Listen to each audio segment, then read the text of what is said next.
Hi, this is Dinesh Gangasani. Welcome to my channel. Think about this.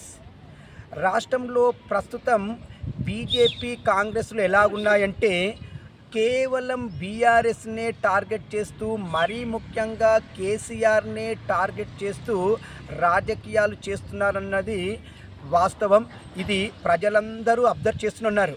మరీ ముఖ్యంగా BJP opposition role play చేయాల్సిన BJP ఇటు అపోజిషన్గా ఉన్న BRS party వాళ్ళ మీదనే ఆరోపణలు చేయడం తప్పించి కాంగ్రెస్ అవినీతిని ప్రశ్నించదు, సరిగ్గా కాంగ్రెస్ చేస్తున్నటువంటి పనులకు సంబంధించినటువంటి వైఫల్యాలను ప్రశ్నించదు, ఏమి లేదు. ఎంతసేపు టార్గెట్ కేసీఆరే వీళ్ళ లక్ష్యంగా. ఇటు బీజేపీ లక్ష్యం టార్గెట్ కేసీఆరే, కాంగ్రెస్ లక్ష్యం టార్గెట్ కేసీఆర్, బీఆర్ఎస్ కానీ ఉన్నాయి తప్పించేసి ఎంతసేపు ప్రజలకు సంబంధించినటువంటి మంచి పనుల మీద వీళ్ళ లక్ష్యం లేదన్నది ప్రజలందరూ అర్థం చేసుకుంటున్నారు. మున్ముందు ఎలక్షన్లో వీళ్లకు బుద్ధి చెప్పడం ఖాయం. ఇట్లు దినేష్ గంగసాని.